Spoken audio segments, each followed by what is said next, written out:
So, a lot of people talking about Vince McMahon buying the WWE back. Vince McMahon wants to buy the WWE back. I'm sure maybe he does. I don't know. But Vince McMahon, isn't somebody who usually looks back and thinks, "Oh my God, like I messed up there. I should have done that." I mean, but maybe he is. But I honestly, I chalk this all up to Jonathan Coachman. This is coming from Coachman. And, everything I've seen out of Coachman so far, and maybe I'm wrong, and if he watches this, he can reach out and let me know. 70-something million views, whatever. Joe Cronin Show, been doing this longer than almost anybody. But I've seen a lot of people come and go who are nobodies who became a YouTuber that are wrestling YouTubers. I've also seen a lot of former wrestlers, former entertainers, and people who used to hold positions come on here and do this clout chasing sort of thing with stuff. And, basically, Jonathan Coachman says that he heard that Vince wants to buy the WWE back. Trust me, bro. Basically, trust me, bro. But he also says in this tweet where he talks about it, I'm going kind of viral for this.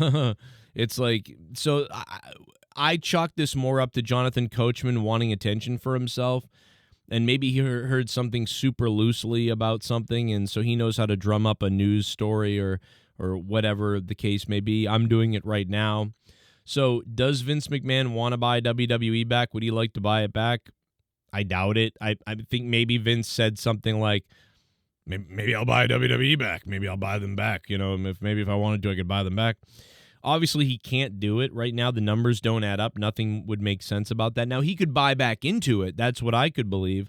I could believe that Vince McMahon could potentially buy back into the company in a large, shareholder position where he owns a chunk of the company, and he could be a player. Like it wasn't that long ago that we talked about Vince McMahon and the WWE looking for an outside partner to come in and purchase the company and be a co-share partner. Do you guys remember that? I talked about this over 5 years ago, maybe 10 years ago, 8 years ago, 5 years ago. We talked about it for years, about how I said that there would be outside people that come in to possibly purchase the WWE and co-own it with Vince McMahon, and these big entities would be coming in. And that's really what happened, even bigger than that with TKO and that sort of purchase and the way things change. So Vince McMahon right now does not have the capital to purchase back the WWE in a full, unless they were to sell it for a complete insane loss, which makes no sense. So that's not going to happen, and I chalk this up to Coachman just trying to get social media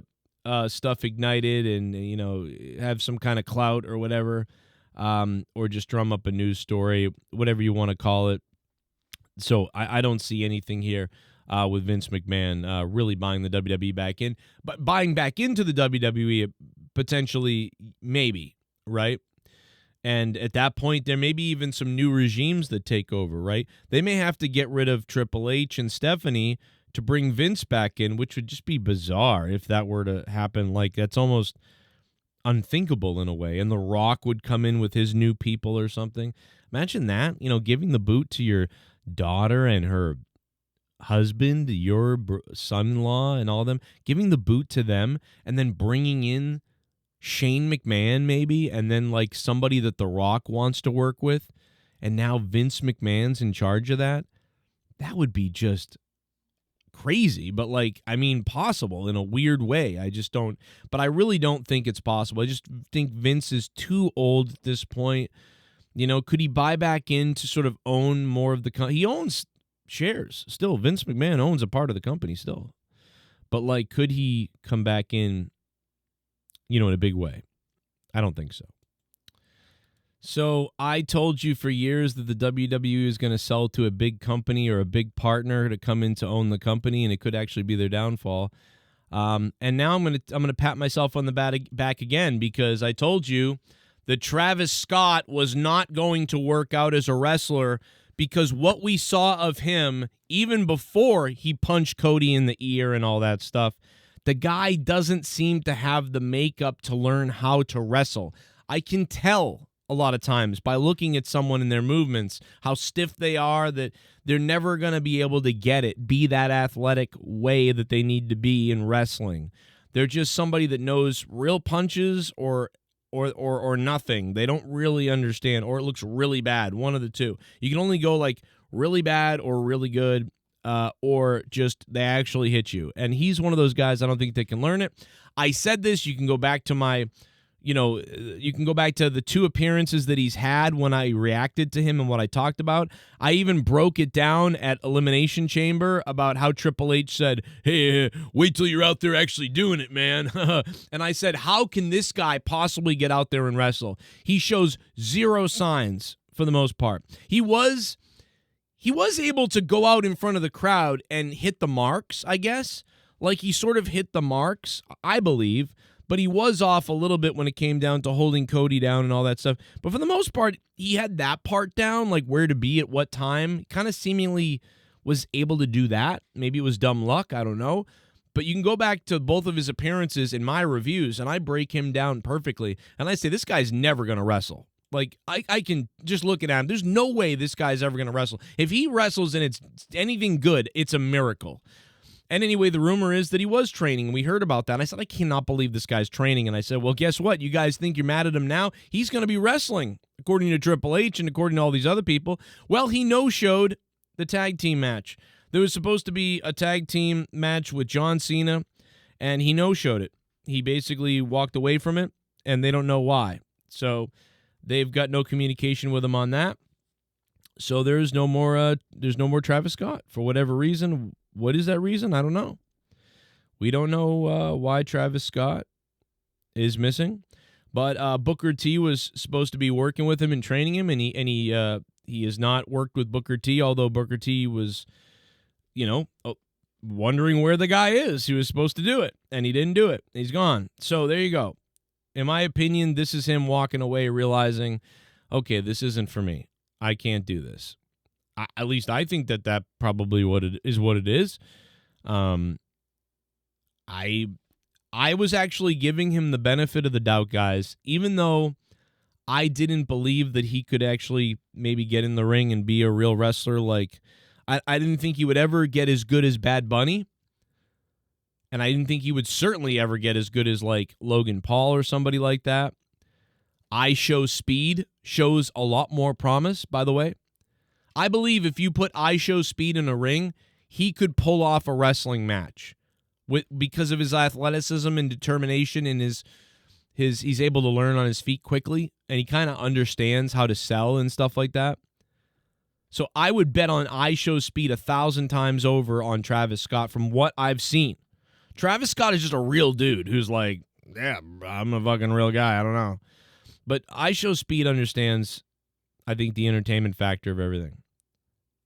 And so I would sooner bet on him than Travis Scott. So there you go. It's come to fruition. I told you that this right from the beginning. The second I saw him, I said that's gonna be hard. Good luck putting him together. Like, if I looked at Bad Bunny do some stuff originally when I first saw him throw some punches and run and clothesline a guy just as a joke, they were like messing around or something. This was before he ever wrestled in front of everybody. And I said, well, I mean, he's got some backyard wrestling skill. That's some backyard wrestling stuff that he kind of knows what to do. That's interesting. But I'm like, but he's very skinny, and I don't know if it's going to look right. And he does look a little weird because he's tiny, Bad Bunny is. But then Bad Bunny goes out there, and he nails spots, and he nails big spots. And while he doesn't put together a full match like maybe Logan Paul can do, and people like that, man, he went out there and he surprised everybody. Pat McAfee, Logan Paul, and I'm not surprised necessarily by this because I believe that, I can wrestle. I could jump in a ring and, you know what I mean? I could do this because I've done it in the backyards. I've done it in the ring before myself. But even when I first did it, I hadn't been really trained that well. You know what I mean? I was in front of a crowd after never really being trained. I didn't start getting trained until after I'd already wrestled in front of crowds because I told promoters I could wrestle, and I looked like I could wrestle. And the promoters even, they were like, yeah, he's a wrestler. They had no idea that I couldn't wrestle or that I wasn't trained properly. But then I did kind of get trained a little bit. And I learned a lot. And there's so much more I should have learned that I never did that I could learn if I was in there. But I feel like I'm trainable. You know what I mean? But I'm not that great, but I'm trainable. You know what I'm saying? And I feel like ISO Speed is like that. I feel like Pat McAfee is obviously, these guys that have already proven it in front of people. I think that, like myself, I would be on the level of like a manager at this point. Like I could be a manager and do some fun stuff as a manager out in the ring. But I don't have delusions that I could now go out there for 12, 15 minutes and put on a spectacular show. I mean, if it's a street fight, maybe. But it's like these guys, you can tell when guys have certain things. And just, Scott doesn't seem to have that. You know what I mean? But I was always fighting for him for being in the story because I felt he was an antagonist that helped the story out. I really did. I believed in him as an antagonist, as one of The Rock's goons. But when The Rock decided to bail, it ruined the whole thing. So The Rock bailing destroyed that whole storyline, ruined Cena's heel turn, even though The Rock thought he was doing the right thing. He actually, it ended up being that it was too late. You've already committed to this. You should have finished it. The Rock started something and then said, oh, shit, I got to go, guys. I'll see you later. So The Rock bailed, ruining Cena's heel turn. The Rock bailed, ruining the reason for Travis Scott to even be there. And now Travis Scott has walked away as well. And now we're looking back on the whole thing thing's a friggin' bust. The whole thing's a waste of time bust that wasted our time and could have been. I was into it. I wasn't one of the people that was saying, this is stupid. I don't like this. For the most part, I was like, no, let's see what I kind of like this. It's so crazy and weird. And what is going on? The Rock and his soul and the voodoo and Scott and what's going on is so weird. And then it just, it's nothing. It's nothing. John Cena just is, I don't like the fans anymore. And Travis Scott is here. We don't know why. And The Rock isn't here anymore at all. And ha-ha! So good job. You told a story that was worthless. And that's my opinion. I'm Joe Cronin. If you're brand new to the show, you need to hit that subscribe button. Please hit that like button. And if you guys can support the channel, leave a super thanks down below. I'm dead serious, man. PayPal.me/Joe Cronin Show or Patreon.com/Joe Cronin Show. You guys get tons of bonus content. But more than anything, just keep watching my videos and subscribe if you're new, because there'll be other stuff for you. You got to ring the bell. You got to become a patron. Otherwise, you're not going to get all the alerts. YouTube shadow bans me. They hate me. They don't want me out there. So trust me, you got to do all that stuff to be on the list here. All right, I'll catch you later.